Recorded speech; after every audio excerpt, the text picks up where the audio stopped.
Anitta. A Anitta é professora da UFRJ, para quem não a conhece. Mas uma coisa que me chamou muita atenção no filme, que eu já assisti algumas vezes com você, é que apesar do dispositivo ser, de certa forma, duro, né, não tem nenhum movimento de câmera, não tem nenhum movimento de deslocamento dos corpos, né, existe uma leveza na forma como um texto que também é tenso, né, tem toda essa tensão neurótica ali o tempo todo, existe uma leveza do olhar das crianças, né, existe ali uma leveza também nesses planos que você costura entre as falas dos jovens, que funcionam de certa forma como respiradouros ali, né, você traz como Guimarães levava para a obra dele o sertão, você traz um pouco, Você leva um pouco do sertão para o filme nesses planos das paisagens, né? Você tem a cachoeira, você tem as árvores que se refletem na água. Eu gostaria de começar pela sua fala, pela sua resposta, né? A como você pensou essa montagem, essa estrutura dos planos. O Fred te ajudou, né, ali nos créditos. Eu queria que você explicasse um pouco isso. Então, eu acho que a gente tem que voltar lá no início desse projeto. Esse projeto começou em 2006, quando eu conheci a Dora, em Cordisburgo, em Minas Gerais, que é a cidade, a terra do Guimarães Rosa, lá onde acontece anualmente a Semana Rosiana, a qual eu convido todos vocês, que é uma semana maravilhosa, muito intensa, onde há não só as apresentações do Grupo Miguelim, né, que são dirigidos pela Dora e pela Elisa Almeida, mas também oficinas de bordados, oficinas de narração de texto, shows, concertos de músicos regionais, etc. e tal. Eu conheci então esse trabalho, já conheci o trabalho um pouquinho antes, e a primeira vez que eu vi esse trabalho, as crianças que são então preparadas pela Dora, elas narram no museu Casa Guimarães Rosa, né, lá na cidade. Eu vi a primeira vez no museu, quando eu visitei o museu pela primeira vez, e imediatamente eu tive vontade de tirar aqueles narradores ali daquele ambiente do museu e levar para a natureza. Falei, está faltando aqui o barulho, os sons da obra do Guimarães Rosa. E foi a primeira vontade que eu tive, foi de ouvir aquelas narrações tão bonitas, envolvidas pelo som ambiente do livro, que é um livro muito sonoro. Não sei se vocês já tiveram a oportunidade de lê-lo, mas é muito sonoro. Às vezes eu paro assim, em algumas passagens e fico, como é que um carioca pode entender? Como é que alguém que não é do sertão mineiro, ou que já tenha morado lá, pode entender isso? Porque é extremamente sonoro, né? E é o som do vento, é o som das palavras, é o som do ambiente, dos animais. É tudo muito descritivo, esse som você ouve lendo o texto. E aí eu comecei a filmar esses registros, né? Comecei num intuito assim muito de arquivista. Eu tenho essa mania de arquivar muita coisa, e comecei então filmando para ter registros, né, das diferentes montagens que a Dora e a Elisa faziam. E essa forma que vocês viram aqui já é uma forma que se repete ao longo de todos esses registros, né? Os planos de natureza, né? Aqui eu devo a Marta, que fez a direção de fotografia.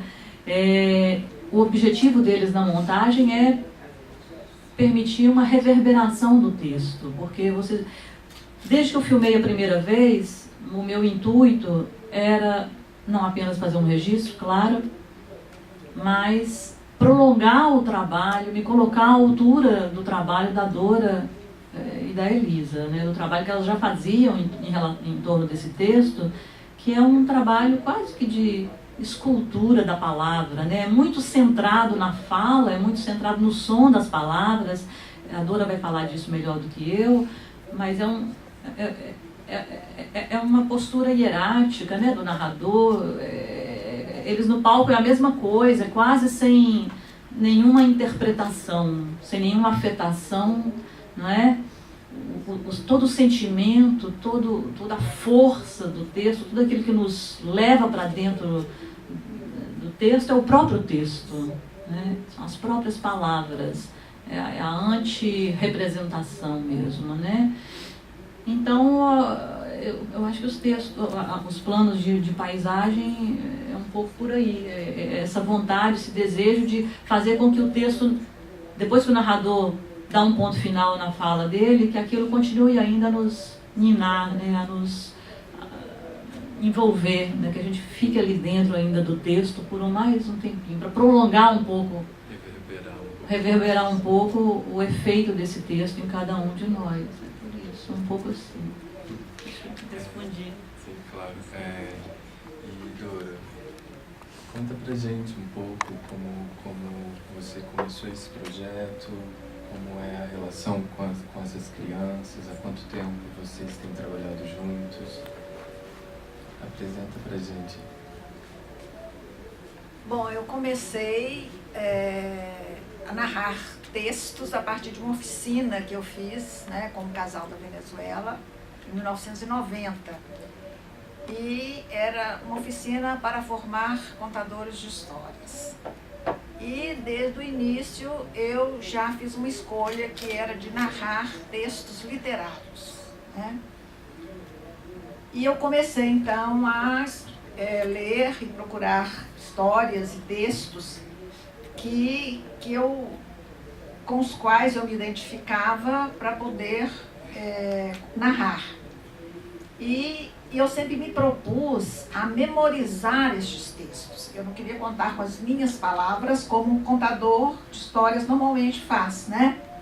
Eu queria passar o texto de uma forma, passar toda a poesia do texto, né? E numa preocupação assim de fazer da narração a arte, né? Uma arte da palavra, a arte da palavra, a palavra oral, né? E eu comecei com outros autores, depois eu sempre gostei de Guimarães Rosa, então eu me arrisquei, né, preparar um texto do Guimarães Rosa e aí não parei mais. Então aconteceu que a Kalina Guimarães, prima, né, do escritor, ela é de Cordesburgo e ela viveu a vida toda em Juiz de Fora, ela era médica. E quando ela estava para aposentar, ela voltou, ela foi a Cordesburgo e o museu estava abandonado. Então ela se propôs voltar para Cordesburgo, reabrir o museu, e ela também tinha o objetivo de trabalhar com as crianças de Cordesburgo. E ela pensou então em fazer as duas coisas, né? Restaurar o museu e preparar os meninos para serem guias no museu. E quando ela ficou sabendo que eu narrava Guimarães Rosa, e aí então ela me convidou, eu e a Lisa, para a gente dar as oficinas para a formação da primeira turma. Então a gente foi para Cordesburgo, deu a oficina, e ela continuou com os meninos, né, lendo os textos e os preparando. E ela, às vezes eu ia lá para ajudá-la um pouco, mas depois ela já começou com um processo de Alzheimer. Então, em 2000, ela já não estava mais dando conta de dar continuidade ao trabalho, então eu assumi a direção. Aí comecei a ir mais frequentemente a Cordesburgo e passei, então, né, a conviver mais com esses meninos. Depois Elisa foi também, e agora a gente vai lá de 15 em 15 dias. E o nosso trabalho é justamente fazer esses recortes do texto, né? Às vezes a gente faz só o recorte, às vezes a gente faz uma montagem, né? A gente tira um trecho de um lugar e põe no outro para a gente dar uma arredondada no texto. A gente se permite isso, né?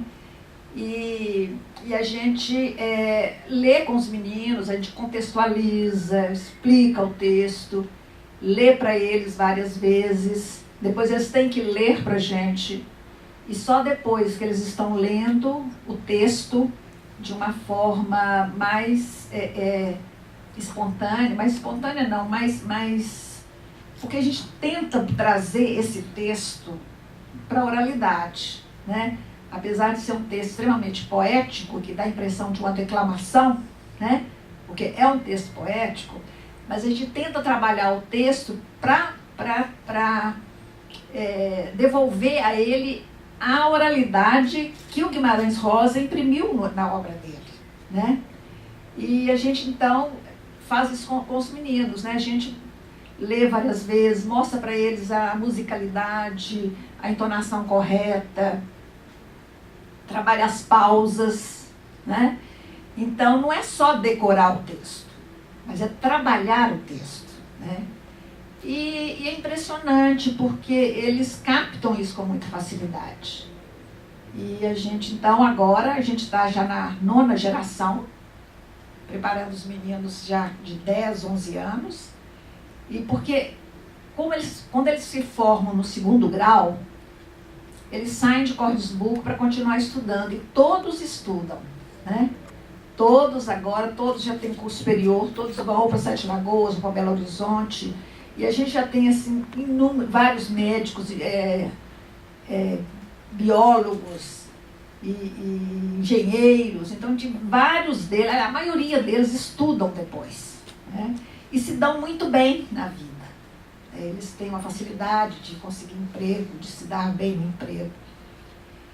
Então, quando eles saem, então, no 3º ano, depois do 3º ano do 2º grau, antes a gente já tem que começar a formar outro grupo.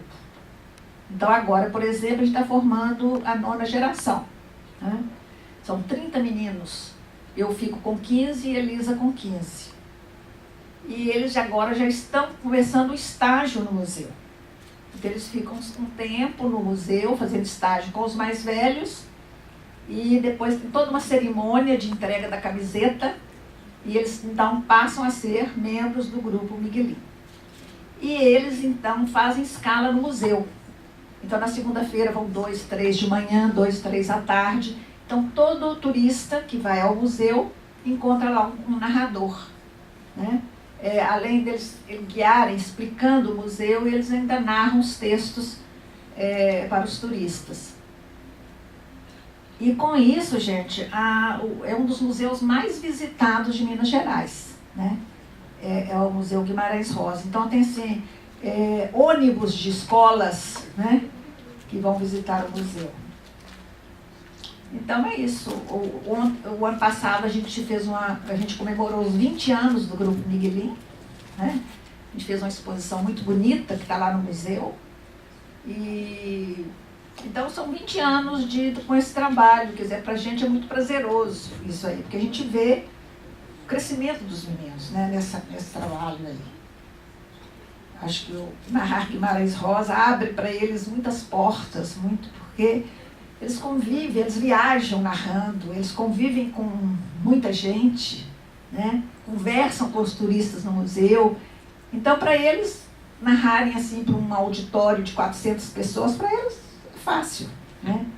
Porque eles vão treinando no dia a dia lá com os turistas, né? Aprendem isso aí, assim,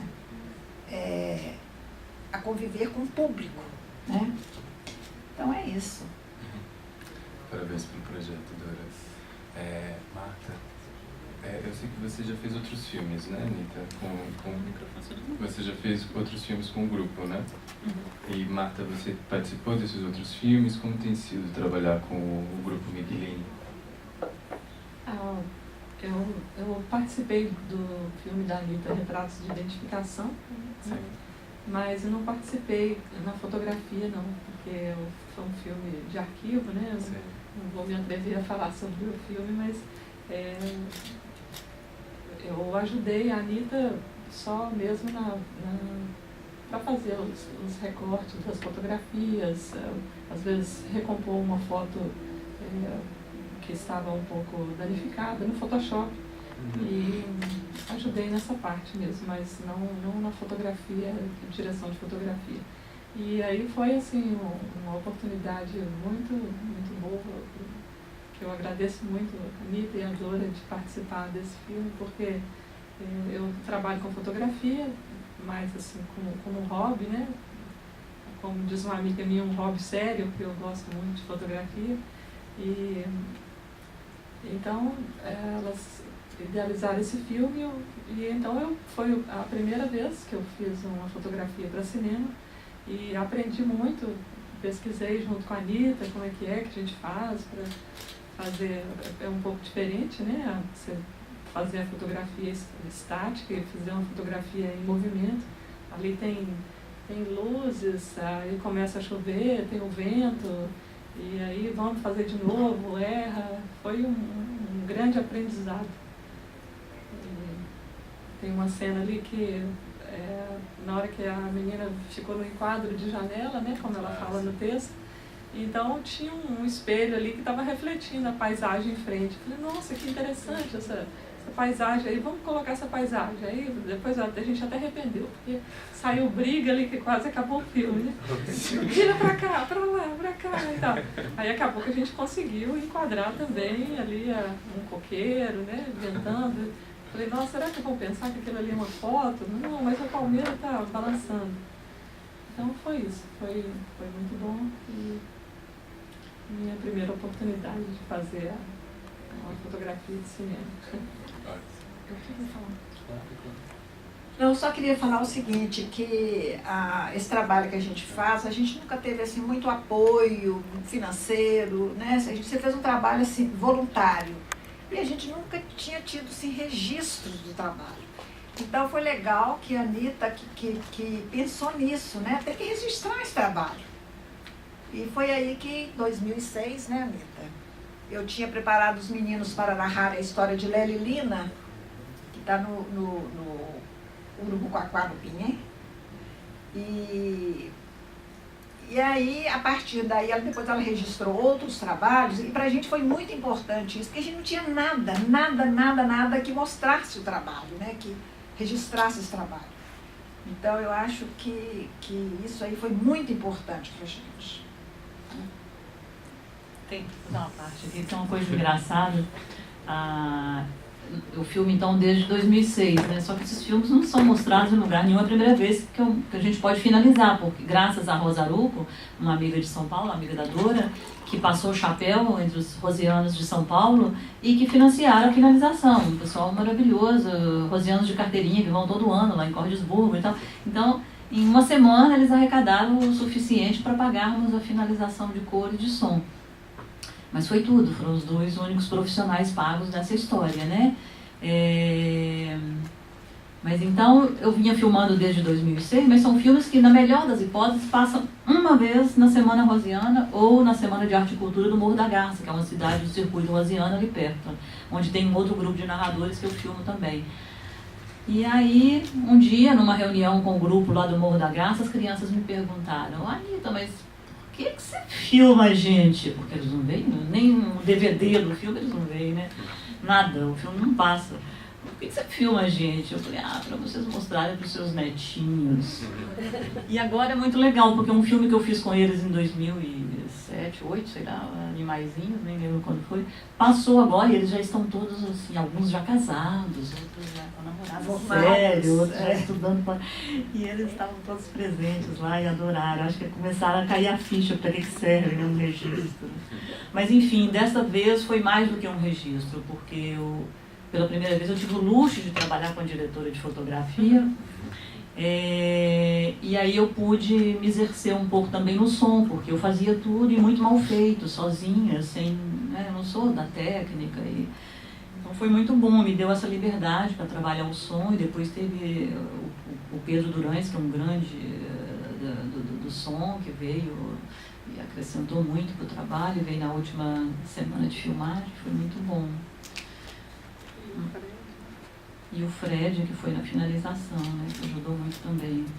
Mas a Marta estava falando que aprendeu conosco, né, mas é um trabalho de aprendizagem permanente, né, o set de filmagem com a turma da Dora é realmente uma coisa mágica. Essas crianças todas, assim, tão talentosas, tão disciplinadas, tão com apetite de aprendizagem, né? É tão bonito vê-las, assim, falando, eu tenho orgulho de ter 14 anos e já ter lido Grande Sertão Veredas, né? É muito bonito isso, né? Crianças das classes populares que chegam, às vezes, assim, mal escrevem português, né, Dora? Mal falam português, e que ali no contato com esse texto tão difícil, né, difícil até para nós adultos e alfabetizados, e é um texto dificílimo, e elas aprendem ali, né, no contato com esse texto difícil. Elas não só aprendem, né, muita coisa da vida, mas elas, aquilo que a Dora falou, elas passam a ter esse trunfo do domínio de uma língua, né? Porque o Guimarães Rosa não é só o português, é uma língua regional também que ele colocou em literatura, né? É uma língua da região, são palavras locais, são palavras regionais, são histórias de tradição oral que ele trouxe, aquilo que a Dora estava falando, né? Trazer o texto de volta à sua oralidade. Esse texto veio do registro oral, né? A origem do trabalho do Guimarães Rosa é ali, a cadernetinha dele, anotando palavras desconhecidas, né? De um vocabulário riquíssimo dos moradores dessa região. Então a gente aprende muito todo dia, e o contato com as crianças é muito interessante nesse sentido, porque elas nasceram ali. Os pais nasceram ali, os avós, os bisavós, os tataravós nasceram ali. Então, muitas histórias que estão contadas na obra do Guimarães Rosa, para elas é assim, a história que elas ouviram desde que nasceram, né? Ou história que os pais viveram, que os avós viveram, ou que elas vivem ainda até hoje, né? Elas têm uma grande intimidade já de cara com o texto. Então, a gente vai abrir para perguntas. No microfone aí. Dora, eu queria saber qual que é o critério de seleção que vocês fazem para as crianças lá de Codesburgo. Antes que eu entre na internet, me diga qual o número de habitantes de Codesburgo. Eu nunca sei. tem uma ideia. Eu sei, exato. Que tamanho que é Codesburgo? É uma cidade pequena. 5 mil, 10 mil? Não, mais, né? 10 mil, acho que é Uns 10 20, mil. uns 20.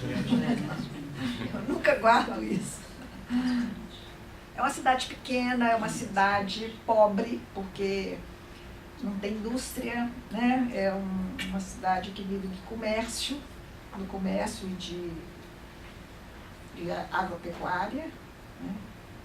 E então, normalmente os jovens não ficam lá porque ou vão estudar fora ou então vão trabalhar fora. É uma cidade porque meu avô é de lá e ele tinha uma fazenda lá.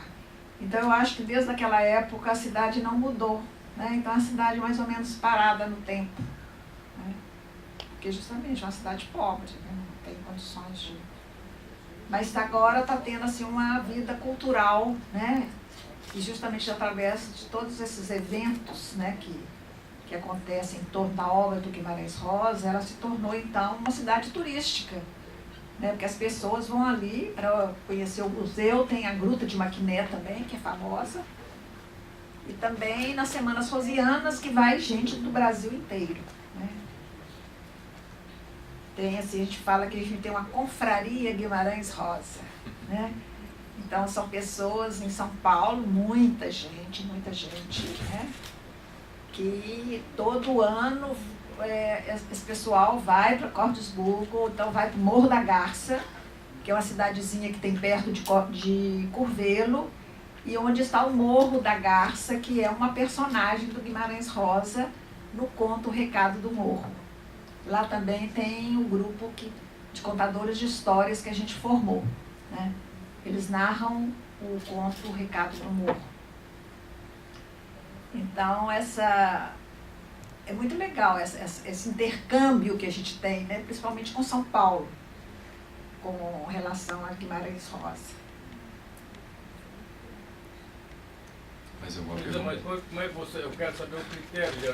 Ah, tá. O critério de escolha. Não, quem faz a a escolha inicial para a gente é uma supervisora das escolas de lá, são todas escolas públicas, estaduais. É popular, então. Tá. Então, essa supervisora... Era da elite da sociedade de lá, qualquer coisa? Não, os meninos da escola pública. Ah, tá. E aí ela faz uma seleção inicial, que ela fica com esses meninos 2 meses, mais ou menos, depois ela passa os meninos pra gente dar oficina e continuar o trabalho com eles. Antes, ela escolhia os meninos, agora não, eles se oferecem. Né? Isso é muito legal, tem uns que mentem a idade para poder... Todo mundo quer ser miguelim agora, né? E como eu e Elis não damos conta, então a gente tem que fazer uma seleção. Então muitos ficam de fora, né? Porque não dá pra gente, é muita coisa você preparar meninos para narrar em Guimarães Rosa, né? Então a gente, o ano passado eu fiquei com 15, e Elisa com 15, mas a gente continua com os mais velhos, então a gente tem 2 turmas, cada uma de nós tem duas turmas. E é muito legal porque eles, não só eles mentem para poder entrar, né? Às vezes, né, mentem a idade, porque tem um limite a 11 anos, né? 11 ou 12 anos para poder entrar no grupo. 10, 11 anos. Mas quando eles já vão sair do grupo, a Mariana, que é essa que narra maravilhosamente bem a morte de Diadorim, que é uma das mortes de Diadorim mais bem narradas que eu já vi, a Mariana, no dia que o filme estreou lá em Cordesburgo, na semana rosiana no ano passado, ela estava em prantos ao final da projeção, numa sala que tinha quase 300 pessoas, um auditório lotado, tinha gente sentada no chão. Eu falei, Mariana, por que você está chorando? Foi um sucesso, teve 10 minutos de aplauso, o que é isso? Porque eu não vou mais narrar. Ela estava chorando, inconsolável, porque ela não ia mais narrar. Porque ela ia embora, fazer outras coisas na vida dela. Né? Então, há um trabalho de criação da parte deles e uma consciência desse trabalho, né? Eles querem continuar, falou, eu quero ser atriz. Eu quero ser atriz. Né? Anita, essa fazenda que serve de cenário... É do saudoso senhor Anísio, que veio na pré-estreia lá em Cordesburgo e que morreu logo depois. É uma fazenda muito bonita desse senhor Tamboril, Fazenda Tamboril. Não tem nada a ver com Guimarães Rosa, Sara? É lá do lado de Cordesburgo, é pertinho da cidade. Não tem nada a ver com a família do Guimarães Rosa, não. Mas nós já filmamos na fazenda onde o Guimarães Rosa passou a infância, nós fizemos outros registros. Não nesse filme, não acho. Não, em outros. Aqui nós filmamos tudo no Tamboril, que é a fazenda do seu Anísio. Oi, Anita. Eu só queria parabenizar a Anita. Eu escuto há tanto tempo, né, ela falar dessas gravações assim, antigas, né, que você vinha fazendo. E é incrível ver esse resultado. Parabenizar a Marta também, que assim, é uma revelação, né, como fotógrafa, fotografia belíssima. E claro, o trabalho da Dora, que é uma coisa, né, já antiga, e que de repente desemboca nessa coisa muito bem feita, né, que é a interpretação dessas crianças, desses adolescentes que a gente pressente todo um trabalho anterior enorme, né? Porque tem uma medida muito delicada, né? Muito precisa. Assim, nesse sentido, só que eu queria que você contasse um pouco para a gente, assim, como filme, né? Como foi o processo de escolha, né? Eu li o Grande Sertão Veredas há muito tempo, um livro da minha adolescência. Eu também senti essa sonoridade, apesar de ser paulistana, mas não era a sonoridade assim dos lugares que eu mal imaginava, mas era a sonoridade da língua. Eu me sentia, depois de ler Guimarães Rosa, com um certo sotaque, como se eu fosse falar com uma tonalidade que eu não conhecia, que não entrava na minha cabeça, e me marcou muito a sonoridade que você fala, uma outra sonoridade que existe, né? Mas assim, como foi o processo de escolha? Porque assim, dentro do filme a gente vê o livro. Eu acredito que uma pessoa que nunca tenha lido o livro, assim, você pega realmente os trechos mais assim, contundentes para contar uma história de amor homossexual, na verdade, né? o amor impossível é porque era um amor gay, Uhum. né, que era proibido, Uhum. né, que depois se revela que não seria gay, né, mas assim, é um amor homossexual, um amor impossível, assim, como foi esse processo de escolha, assim, quanto tempo levou, assim, como você escolheu esses trechos tão decisivos, né? A escolha dos trechos é feita pela Dora.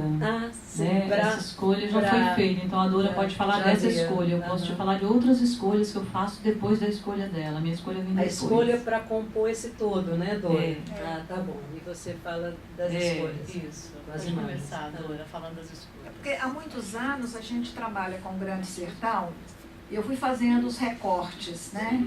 Então você vai, aos poucos, você vai selecionando o filé mignon do livro, né? Filé mignon, né? E para narrar, eu acho assim que a história do Riobaldo e de Dorinha, né? A gente tem que dar um fio narrativo, né?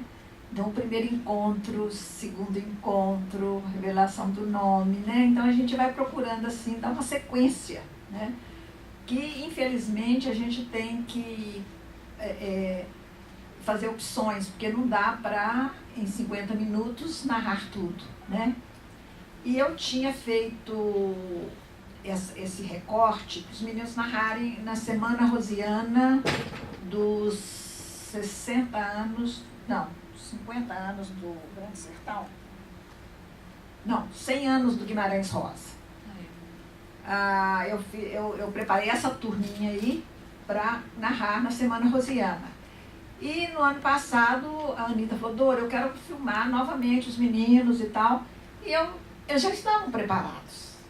Eles já tinham esses textos. Tanto é que foi tão assim rápida a filmagem. Nós ficamos quantos dias na fazenda? 3, né? Vocês ficaram 3, as crianças e você, né? Mas eu e a Marta ficamos mais tempo. Mais tempo, Depois nós voltamos para a segunda semana de filmagem. Então, assim, inclusive, muitos meninos que iam participar, de última hora não participaram, tanto é que a Maria Eduarda conta 4 textos, né? Quer dizer, ela foi substituindo aqueles meninos que não puderam ou que não estavam inseguros, não quiseram participar. E então foi uma coisa assim, né? A gente não teve um preparo, assim, os textos já estavam preparados, né? E aí resolvemos escolher isso aí para ser filmado, né? Já estava pronto. Mas sabe aquela coisa que você falou do sotaque que você adquire assim por osmose com esse texto? Exatamente. Tem uma coisa em cadeia, né, que se estabeleceu até chegar no trabalho da Marta, que começa lá, eu acho, na relação da Dora e das crianças com o livro. Você falou do livro que está sempre presente, né? Ele está realmente muito presente, não é? Tem o trabalho dela, então, né, da Dora e dos narradores, que é essa coisa que para mim é próximo de uma escultura do texto, né? Eles são para mim porta-vozes do texto, né? Eu abordo dessa forma, então eu pego aquilo ali com muito cuidado, né? Não pode... Eu estou passando uma página de um livro muito raro, então eu passo com muito cuidado. Então, todo o trabalho de imagem e de som, de mise-en-scène, ele é feito pensando em uma preservação dessa materialidade do texto, né? E aí, quando eu passei a bola para Marta, ela, eu acho que entrou na jogada também. Ela pode falar disso melhor do que eu, mas como que ela pensou esse livro na concepção da imagem, não sei. Eu não vou saber falar. Sabe sim. Me dá uma câmera, é melhor. Mas foi interessante, eu me lembrei agora do Alisson, que foi meu assistente no final, né? Também um luxo, assistente. Mas foi muito bom. O Alisson ele é fotógrafo em Belo Horizonte e ele é uma pessoa muito sensível. Então, quando ele chegou, a gente já tinha feito a primeira filmagem. Eu fui com a Anitta primeiro para a gente reconhecer as locações e tal. E foi até engraçado porque Da primeira vez que a gente foi, estava aquele sol bonito, a cachoeira. Aí da segunda vez, uma chuva, que vocês viram a chuva o tempo todo. Então vamos fazer tudo, pensar tudo de novo, né? A gente não conseguia nem descer para a cachoeira. Da segunda vez, no dia que terminou a primeira filmagem, na hora que a gente ia sair, né, a Dora, eu e a Anitta dormimos na fazenda os dias todos, e a Dora foi com uma parte do grupo voltando para a cidade. E tiveram que esperar, porque o rio encheu tanto que não podia. Aí a gente ficou lá um tempão esperando o rio abaixar, umas 2 horas, né, Dora? Teve que vir um carro da cidade. Mas então, voltando lá, o rapaz, o Alisson, que nos ajudou ali na segunda vez que a gente filmou, quando ele chegou, ele já tinha uma parte pronta, a gente mostrou para ele, olha isso aqui. E aí ele que viu, olha, parece um livro, aqui nessa cena não, porque essa cena é aberta, isso aqui é uma poça d'água depois da chuva, estava refletindo as árvores, mas a maioria acho que quase todas que a gente fez, era como se fosse um livro, de um lado estava a pessoa e daqui é como se passasse uma página. E, nossa, é mesmo, eu nem tinha me dado conta de que eu estava fazendo isso. E a Anitta também gostou, eu não me lembro, eu nem me lembrava disso. Na hora que a Anitta pediu para eu falar, eu me lembrei disso, que eu gostei muito. Juntou, falou, não, vamos trazer o livro para cá, né? Eu acho que quer dizer, pelo menos é esse o objetivo do trabalho, né? Quando eu me propus a filmar isso aí, eu queria estar minimamente à altura do trabalho que vinha sendo feito já pela Dora, né? E pela Elisa, que é um trabalho em cima das palavras mesmo, né? Dos sons, dos ritmos, da textura mesmo, dos timbres, né? São diferentes timbres, né? E isso é dificílimo você trabalhar isso no cinema sem ter um conhecimento de som, como é o meu caso, né? Eu fiz som pela primeira vez agora nesse filme, não é a minha área, eu conheço pouco. Então, você se colocar à altura desse trabalho, que é um trabalho de longo fôlego, feito ao longo de 1 ano de preparação, né? de vários anos aí de conhecimento, de convívio com essas palavras, né? Para filmar isso, você tem que se colocar minimamente à altura, né? Então, eu procurei uma forma que respondesse a essa exigência, né, de conteúdo. E também que prolongasse uma forma que já existia no trabalho dos narradores, né? E da narradora. Mais alguma pergunta? Eu queria saber... Só 1 minuto para o microfone, que assim a gente capta aqui na filmagem. Em primeiro lugar, vou dizer que o filme é lindo, vocês estão de parabéns. Né? Foi uma surpresa, que eu não imaginava que eu ia assistir uma coisa assim tão singela e tão poética. Agora, a minha pergunta é qual é a relação que as professoras têm com vocês e com o projeto? Não tem nenhuma professora assim que tenha sido treinada também para treinar as crianças nesse trabalho? Como assim? Não entendi. As professoras das crianças, das escolas lá da cidade. Não tem essas professoras de lá, não. Só essa supervisora que faz esse trabalho inicial de seleção, para passar os meninos para a gente. Mas não tem porquê, não há um interesse delas em participar, de ser futuras treinadoras das crianças? Porque uma das coisas que a gente exige, né, para treinar os meninos é que você seja narradora da obra de Guimarães Rosa. Para ensinar a narrar, você tem que saber narrar, né? Então, você colocar uma pessoa leiga para ensinar, eu acho que não funciona. Então, quem vai nos substituir depois vai ser os Miquelins mesmo, né? Os que voltaram para Cordesburgo, né, e que quiserem continuar com o trabalho. Porque não dá para porque você tem que saber as minúcias do texto, né? Toda a entonação, toda a musicalidade, você tem que saber narrar o texto, para poder passar isso para os meninos. Então, os professores de lá não narram, então fica difícil para eles ensinarem, né? Mas a gente preocupa com isso mesmo, né? Porque quando a gente não estiver lá, quem é que vai continuar o trabalho? Então, tem um ex-miguelim que trabalha no museu, ele que é responsável pelo estágio dos meninos e pelos plantões dos meninos no museu. Então, a gente acha que ele, o Fábio, que narra, é um excelente narrador, e atualmente ele faz parte do grupo Caminhos do Sertão. Então tem 5 ou 6 ex-miguelins que fazem parte desse grupo que chama Caminhos do Sertão, que é um grupo que narra Guimarães Rosa andando pelo mato, pelas fazendas, né? Então eles levam um grupo de pessoas, a gente vai de ônibus, na Semana Rosiana tem isso, a gente vai de ônibus, desce no meio do mato, desce, e a gente vai andando, para no local, narra um texto, anda mais um pouco, narra outro texto. Então são caminhadas literárias que a gente fala. Então esses ex-miguelins é que fazem parte desse grupo Caminhos do Sertão.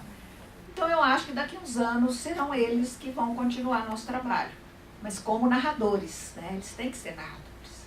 Tanto é que no regimento do grupo Miguelim a gente colocou isso, para ser diretor, né, o formador do grupo Miguelim tem que ser narrador. Então fica um negócio muito decoradinho, muito sem alma, sabe? Assim,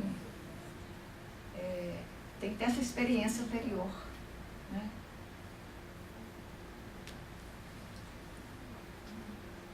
Eu gostaria de agradecer a presença de vocês. Obrigada. Eu agradeço. Um lindo filme. E a todos também. Uma boa noite. A gente continua a nossa programação aqui no CCBB até o dia 15. Espero revê-los em outras sessões. Boa noite.